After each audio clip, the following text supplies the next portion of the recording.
Hello, beautiful people. I am so excited to do episode number 4. Almost thought it was number 5. I was getting ahead of myself. Of the Conscious Hotline, your source for all things conscious and hot. So today I'll be joined by my incredible friend, Amanda Leaveck. She is full of life. She is more than enough. She is beyond my wildest dreams for what a human being could be on this planet. Human being could be. There we go. That's a tongue twister. And I'm just excited to share with you today and to have her on.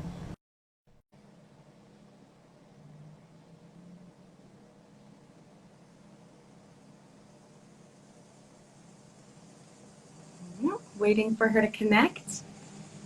Hi, Goddess. Hi, good to see you. Great to see you. Thanks for coming on to the Conscious Hotline. Thank you for having me. Ring, ring.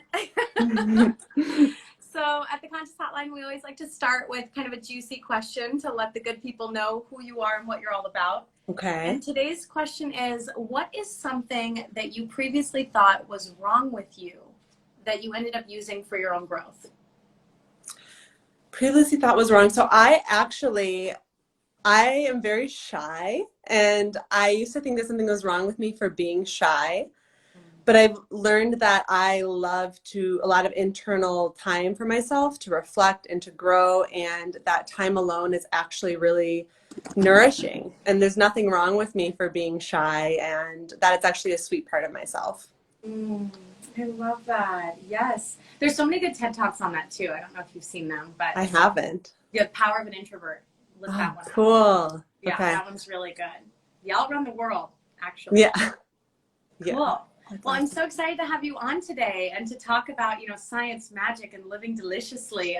Something that I think really differentiates you from any other coaches or yoga teachers or people in the wellness and spirituality field is that you are so grounded in science and everything that you do. But you also have this like esoteric, grounded in nature, honoring of the 4 cycles and the elements aspect to you. So I'd love for you to just start with what does that mean, science and magic? It's a great question. It always perks people's ears. They're like, I want that. There's like a resonance within us that wants both. It doesn't have to be either or. And I love science. I love learning about the why behind how things operate in our world, especially the nervous system and the body. And then I also like to let my mind wander and be like, actually, we don't know everything. And that's magical and that's mysterious. And that brings us on this reverence to life that I think we've sort of lost in our everyday world.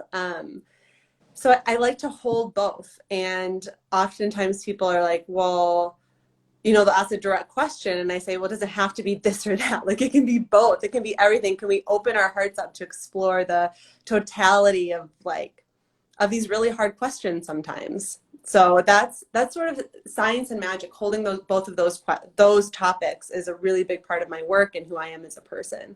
Mm-hmm. What reminds me of when you say that is this Einstein quote that I'm gonna butcher, but it's something along the lines of the existence of science does not negate the presence of the miraculous and God. It only reinforces it. Yes, exactly. And an example is we all have billions of neurons in our brain that are connected in trillions of different ways. So that's the science. And the magic of that is how can you even fathom that? Trillions of connections? Your connections are completely different than my connections. And in some ways they're the same, but we literally hold a galaxy within every single body. And yet we come to this common field of reality and find a way to communicate with each other. And so I just think that that's science and that's magic, and it's both, and it's beautiful and it's exciting. Yeah, even just hearing you say that, I'm like, God, that is profound. And then I'm also like, but what is a neuron? I use the term, right? I know the thing, but I'm like, Yeah. Seriously, what is it? Yeah, and so neurons are the thinking cells in our body. They make up our nervous system. So their responsibility is to perceive the environment around us, to interpret that environment, and then to respond appropriately. So we're always intaking information through our senses, through our sight, sound, through intuition even, and we're interpreting that information so that we can respond and survive in the world and thrive. And so that's what the nervous system is responsible for, all of that. And also it takes information of what's going on in the body as well. I love that. And I love that you brought in thriving, because I think, especially with what we're seeing with like the Black Lives Matter movement and the impact that trauma and socioeconomic impacts can have on the body over time. Like when we're in a state of survival, it's hard physiologically to be thriving. If you're like, if I'm worried about my next meal, if I'm worried about heating and cooling, if I'm worried about housing, like what's happening inside of me is not going to be thriving. Like my system's not going to be functioning in the way in which it should. And so you help people with that.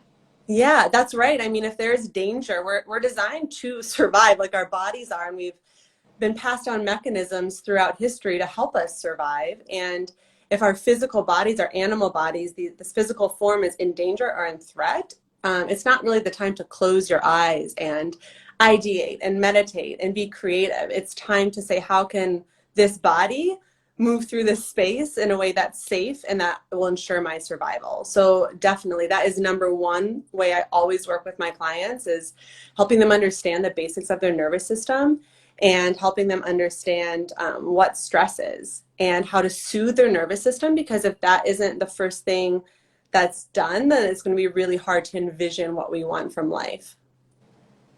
So you're saying if the nervous system isn't calm, I'm not going to be living deliciously. That's what I'm saying. Yeah, no, I'm just, totally. That's kind of how my brain works. Totally. That's step one, is stress resilience and understanding nervous.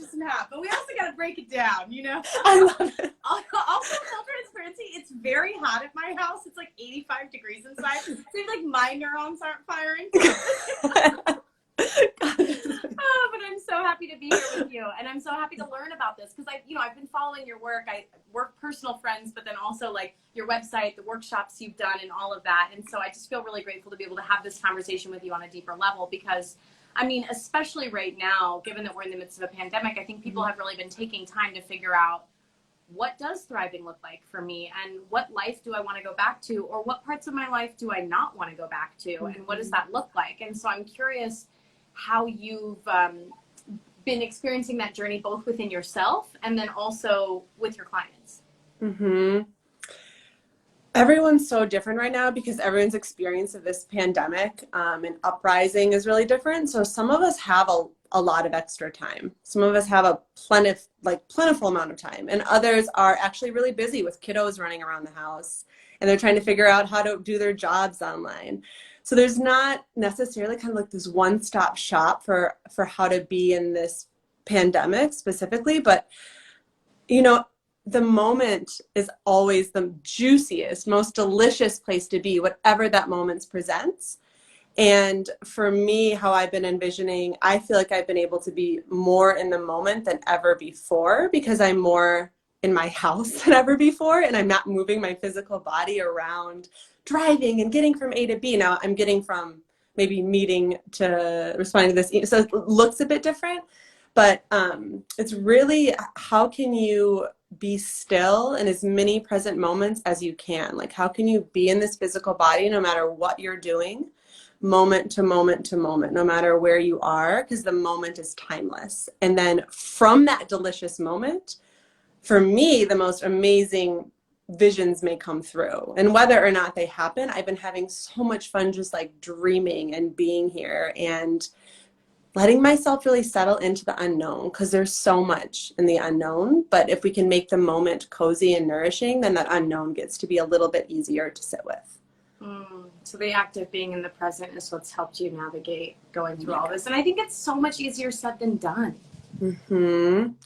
That's true. And that's because many of us are activated. We're in that state of nervous system activation. So like I mentioned before, if we don't feel safe, then we're not going to be able to, it's going to be really hard to close our eyes and like soak into a stretch or like focus on the breath, because we feel like we're in danger. Yeah. And so it's easier said than done, especially if you're in a state of activation. That reminds me of the last episode we did on weaponizing spiritualism, where my host, Leonie, was like, yeah, I never had a safe space. So when I'm in a yoga class and they're like, go to your safe space, she immediately, she's out of it. Whatever she was about to get into, she's like, that doesn't exist for me. I don't know what that feels like. and it brings her into that panic space, out of the moment, right? And so it's amazing how, like, even the word or term safe space, like, that may not exist for other people. Some people may have never known that. And I think us as a nation is looking at that now for how so many marginalized people in this country have felt for generations, for hundreds of years here, where that safe space hasn't been a reality. And so, you know, I love that the work you're doing is creating safe space starting in my body, because I can control. I am a part of, right? I'm a spirit having a human experience in this human body. So I can at least be a part of this experience and take accountability for it. And then from this safe space, hello world. Yeah, exactly. And that's how I kind of look at this too, is like my body, if I feel at home and at place and at peace in my body, it helps me be in spaces that aren't peaceful or feel activating. And so I start with the body. And it can be really helpful too to have a healer with you, to have a witnessing presence, to be in your home. May be safe, it may not, but this is where working with, you know, a professional or a healer can really be helpful. Yeah. And so tell me about how you navigate something that I guess I've struggled with too, is like having all this wisdom and knowledge, knowing, right, like that the two can be paired. Science really does create magic. Mindfulness really does create healing in a real way. What do you say or do with naysayers? Like, you're in Minnesota, it's the Midwest. It's not super traditional. You're pretty unique out there, you know? Yeah. I don't come across many naysayers. You'd be surprised, like, because either you resonate with the science or the magic typically. So folks who may be really hesitant about the woo-woo, they're intrigued by the science. And they're like, okay, I can be in this conversation, or I can buy in. And then what happens is, through the science, they'll say, okay, we're going to do a meditation to connect with your nervous system. They do, and maybe they'll start seeing visions of something. They're like, what was that? Well, that's magic. That's part of it. Or you have more commonly, like, folks who are interested in more of the woo-woo, because that's really, I feel like, popular in our current society, and maybe it's just the world that I live in. Very vogue. Yeah, they would prefer, they're like, oh, I actually want to know the science behind this. So there's tend to be people who come from both parties, and I love working with those who maybe would be more, you know, intellectual about it, or cerebral, or the naysayers. But I don't generally, because it's science and we start with science, they're like, okay, that's fine. And then they'll have magical experiences from the science.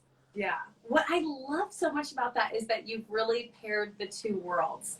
You're bringing something unconventional to the masses by appealing to both the people that lean into the unconventional and the people that lean into the body. Because, like, everyone's living in a body, so no one can deny, like, I have neurons, they're firing. I have a physiological system, it works this way, you know? Yes.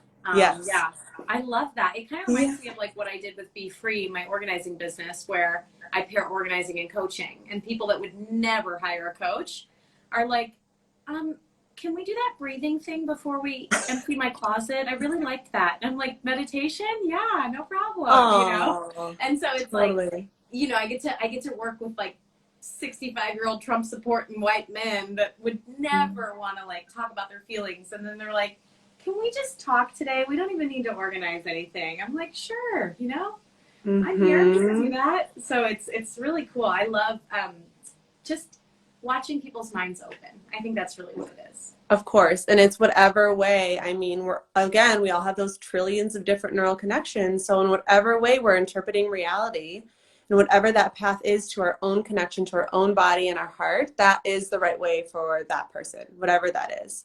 And there's a multitude of ways to step into the path of understanding and connecting to you in this beautiful body that we're in, you know?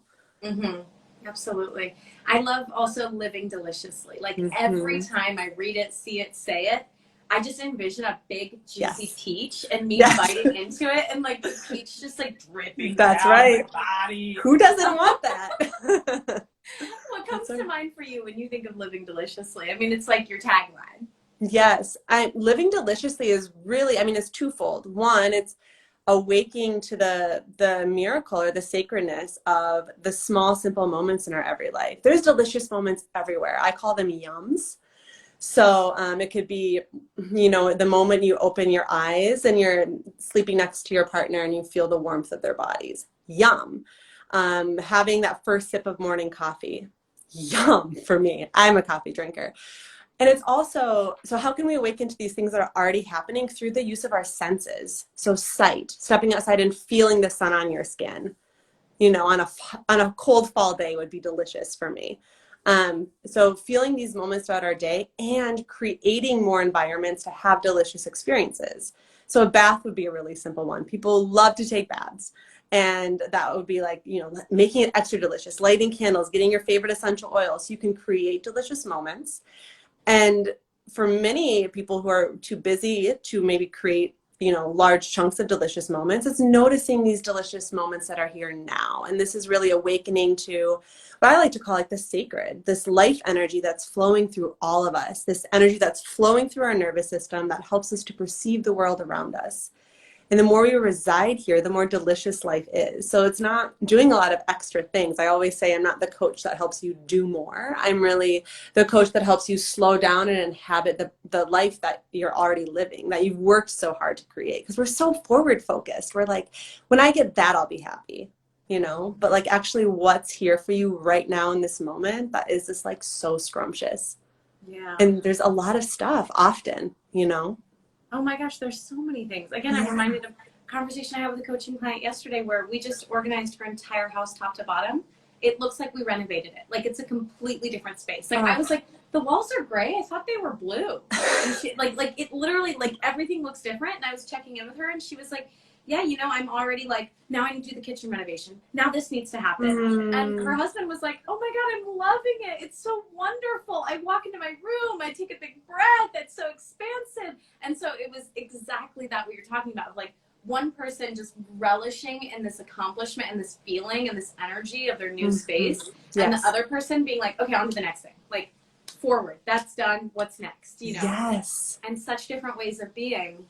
Totally. And you can think of this too, like my partner and I always love to enjoy one meal a day together. So we'll cook this like really delicious meal and then it'll all be presented on the table, like old school family dinner style, right? I don't know how many people do that anymore. And then we sit there. What do you mean old school family dinner style? Like I feel like I grew up having family dinners every night. I don't know a lot of people who still do that. The kind of like eat as they're working on something or grab dinner and watch TV. There's nothing wrong with that. So I'm saying old school in the sense where sitting at no phones at the table. Yeah. that's the delicious way because you can be there with your food. And then we sit there and we say the things that we're grateful for and we'll like light a candle and we'll thank the food. And then when we eat, when we take the first bite, it's like we taste it. We're there with it. And so rather than being a million different places at once with our minds, we just like ground in, we're present, and the food tastes more delicious. And the same thing that can happen with life too. Can you be on your walk? If I'm harvesting something from my garden, can I like feel the tomato as I take it off of the plant versus thinking about what I need to do when I get inside? So these little tricks, and it really is presence. It's awakening into presence, but it's also this next step, right? It's not just presence. It's like this like state of gratitude. It's like sensation. It's like feeling with your senses the life that's around you. Like diving into it, like letting that peach juice, like you said, flow down. Being on ecstasy is what I'm hearing you describe. Yeah, and I'll say too, like life isn't always delicious. That's not really the point of my brand either. You're in Minneapolis. You guys have been experiencing a lot of undelicious realities. That's right. And then within that, like life is full, like we can hold all of that, but it always helps to know the things that are delicious. It always helps to experience that meal that way. It always helps to open your eyes and feel grateful for like one thing, even amidst the difficulties. Yeah. I love that. So this has been so delicious for me. So yummy. And we always end every episode with a question for the world, right? So my question to you is, if you could create a magic formula that everyone can live deliciously by, what would it be? A magic formula. Yeah, a magic formula. Maybe it's, I don't even know what form it's in. Maybe it's a math equation. Maybe it's a dream that you instill in people. Maybe it's like maybe it's some sort of inception thing, but like some formula in whatever way you want to make it that everyone on this planet can now live deliciously. What would the formula be, and what would the living deliciously look like? Okay, well, I'm thinking of an elixir because I love water. So some sort of water, perhaps bathed by moonlight, with a couple of rose petals in it. I'm like, oh, okay. Good. And let's see, yeah, a couple of rose petals, bathed in moonlight, with your intention for your wildest dreams to come true. It can be anything. And then you drink it by being in your heart. And then the deliciousness comes from saying whether or not it happens, I am happy. That was a fun question.